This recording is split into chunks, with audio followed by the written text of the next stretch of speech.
I think that volunteering in the soup kitchen, in the prison, I recognized that this is the way the Lord wanted to use me. And it brought me out into a place where I could go up to a total stranger that looked like they were hurting and say, "You look like you're hurting. Could you like to have a hug?" And I'd give them a hug. And you'd be just surprised at the number of people out there that need hugs and what a hug will do. So that's kind of my story. I became known as a hugger. We have a good friend who changed our name from Hagemeister to the Hagemeisters.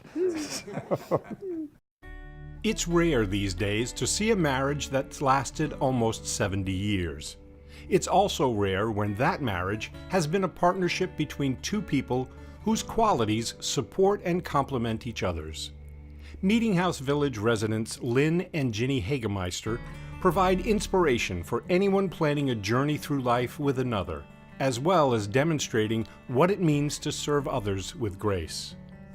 Relocation during childhood brought them both to the Denver, Colorado area, where Lynn's grandfather had been a key leader in developing the city of Fort Collins. Lynn and Ginny met in high school, but after graduation, as it often happened with those of the greatest generation, World War II delayed their marriage for 3 years. Well, we went together in high school. Lynn went off to college, and we graduated in 1941 in June. And of course, we went to war in 41 in December. And Lynn was in a military school anyway. And so we got engaged when he came back. We had gone together as seniors in high school. And when he came back on home before he went off or went into the service, why, we got engaged, and then in 1944 we got married. Lynn's earliest ambition was to be a pilot, so shortly after the U.S. entered the war in 1941, he interrupted his college education to enlist with the Army Air Corps and graduated as a fighter pilot in 1944. He and Ginny were married that year, but Lynn spent the next 2 years with the 368th Fighter Group in Germany, flying P-47 Thunderbolts. After the war began, I was at Texas A&M in college when the war began, and I realized that it was time for me to get involved. And so I enlisted in the Army Air Corps. Then I was called to active duty in March of '43.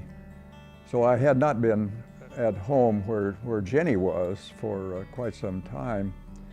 And after I graduated from flying school then and had my wings and my commission, I went home pretty proud of what had happened in my life.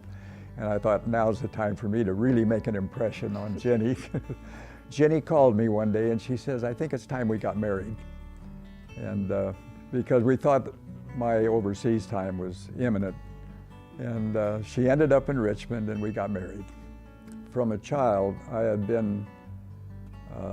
had always wanted to be doing something in aviation. So when the war came along, and I had the opportunity then to decide where to serve, there wasn't any choice but the Air Corps.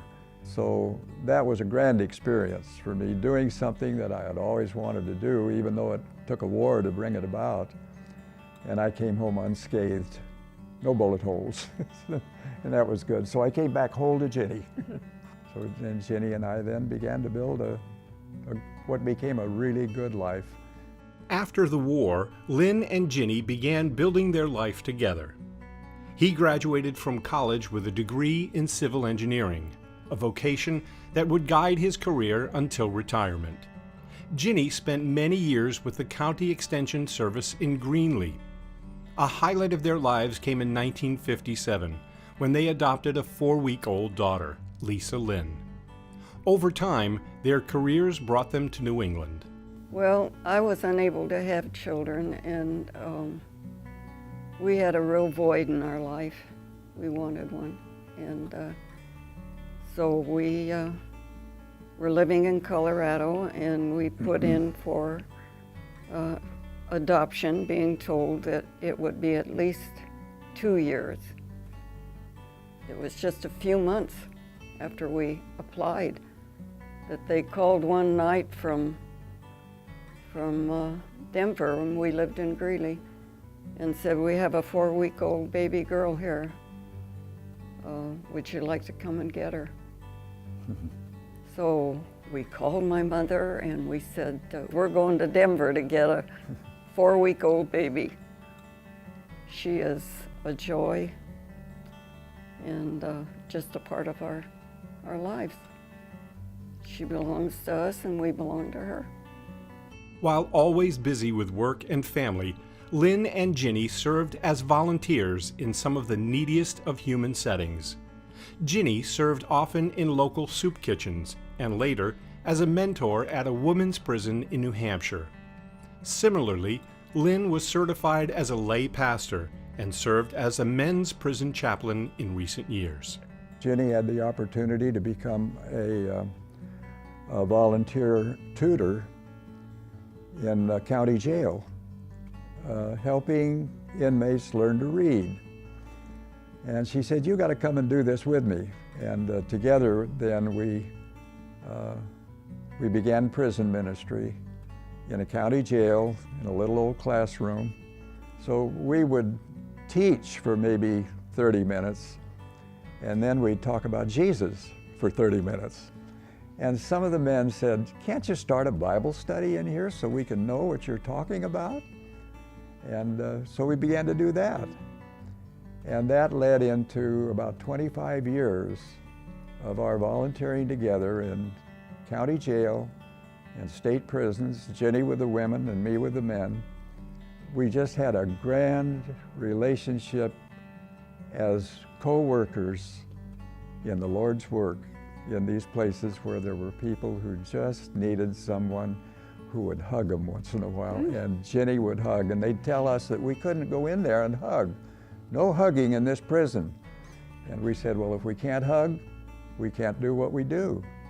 And so they turned their heads and let us hug. Residents of Meeting House Village since early 2011, Lynn and Ginny's profile in grace makes them a privilege for us to know, live with, and serve. Learn to trust the Lord. Trust the Lord in all ways. It was after we let the Lord into our hearts that we really began to know how we ought to live, how we ought to relate with other people. I think our long marriage career is truly a work of God. We couldn't have done it. And so that is really, I think, the story of our life is once we became Christians, everything changed, including us, new creations in Christ.